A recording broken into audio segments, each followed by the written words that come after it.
Detective Daniel Rourke hadn't taken a real day off in months. Not the kind where your badge is locked away, your phone is dead by choice, and the only plan is a greasy pizza on the couch with your teenage son who's too polite to call your taste in movies outdated. At 42, Daniel was a hardened detective from Bexar County, Texas, but on this evening, he looked more like a suburban dad on autopilot, barefoot, faded jeans, and a t-shirt from a high school football team that hadn't won since '99. It was just past 7 p.m. when the front door shook violently, like someone was trying to break it off its hinges. Not a knock, a pounding, animalistic and insistent. Daniel froze mid-bite. So did his son, Caleb. HOA security. Open up.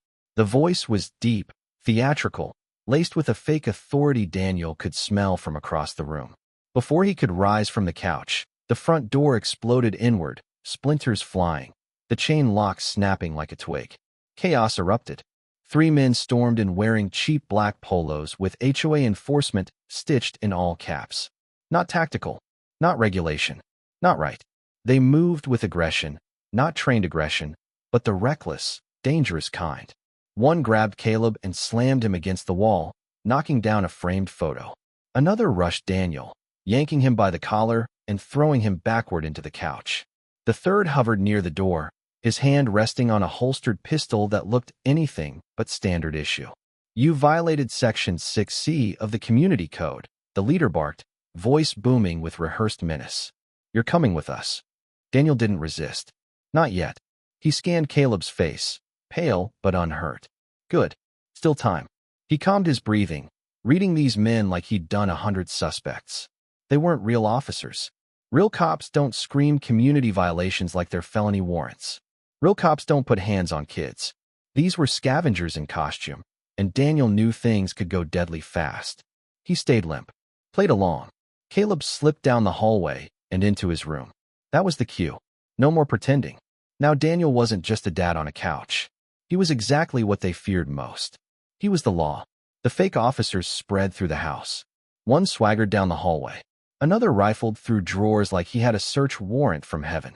The bearded one muttered to himself near the thermostat, flipping through mail and tossing it to the floor.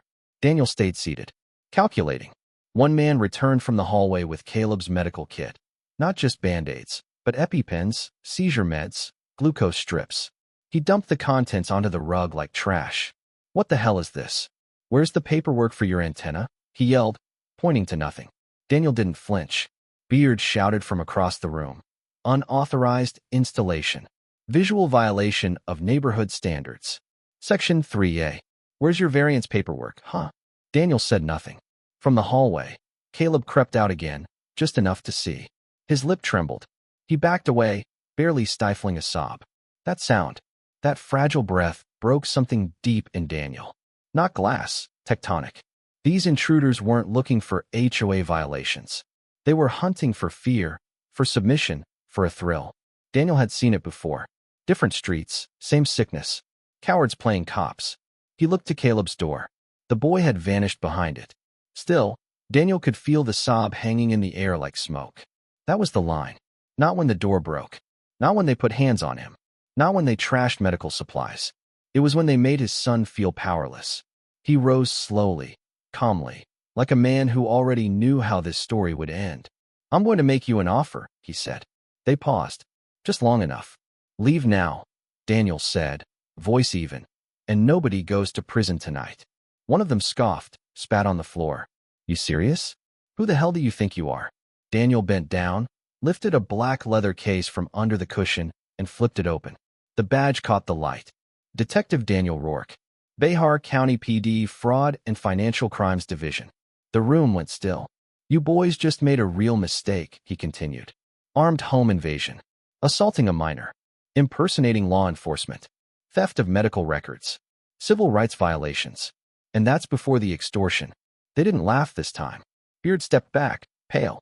Spit guy stiffened. The youngest one, a tattoo peeking from his neck, glanced at the door. Daniel let the silence stretch. Then, Tattoo Boy ran. Didn't look back. Just bolted, knocking over a lamp.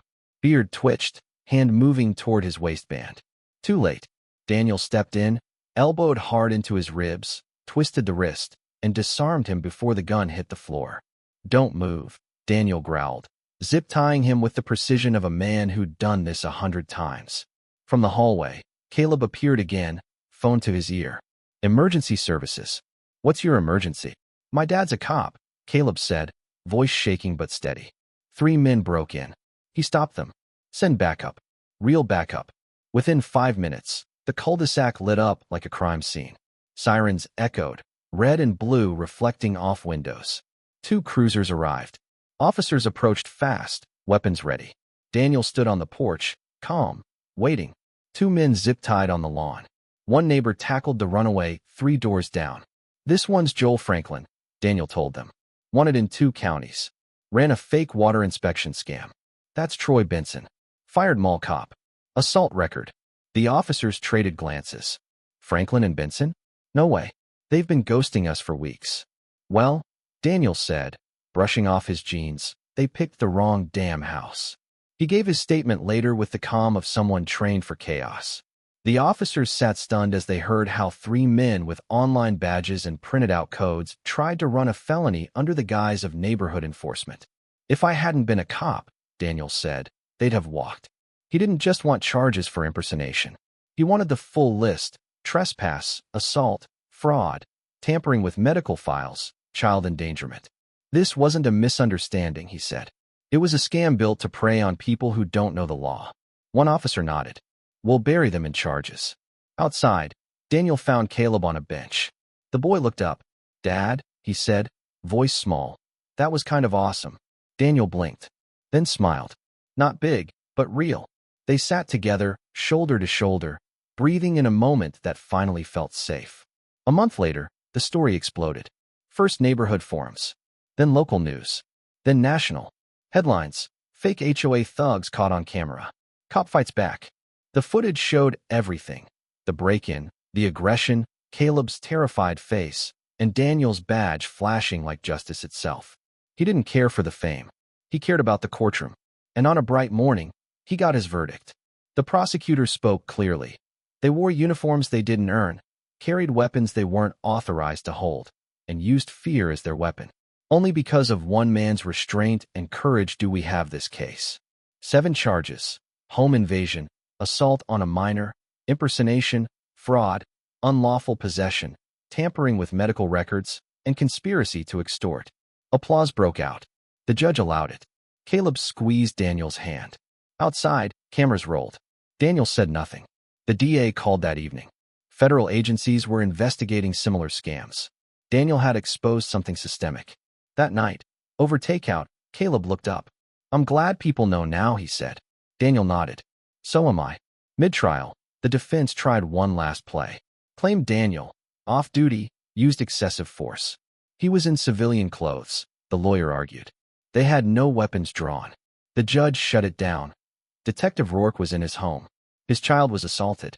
His response was lawful. Then the neighbors testified. One by one. Elderly. Young. Immigrants. Each told of threats, fines, false IDs. No one's story was the same, but all shared one theme: fear from fraud. The verdict: 32 years split among them. No deals. No mercy. Outside court, a bailiff handed Daniel a note. Sloppy handwriting. "You didn't just catch us. You stopped the future of robbery." He crushed it and threw it away. That night, on the couch, Daniel and Caleb watched TV. "Sometimes," Daniel said, "you don't need to fire a gun to win." Caleb grinned. "Would have been cooler, though." Daniel laughed. Real, deep, cleansing. In that moment, he didn't just feel victorious. He felt home. Justice had come. Quiet. Relentless.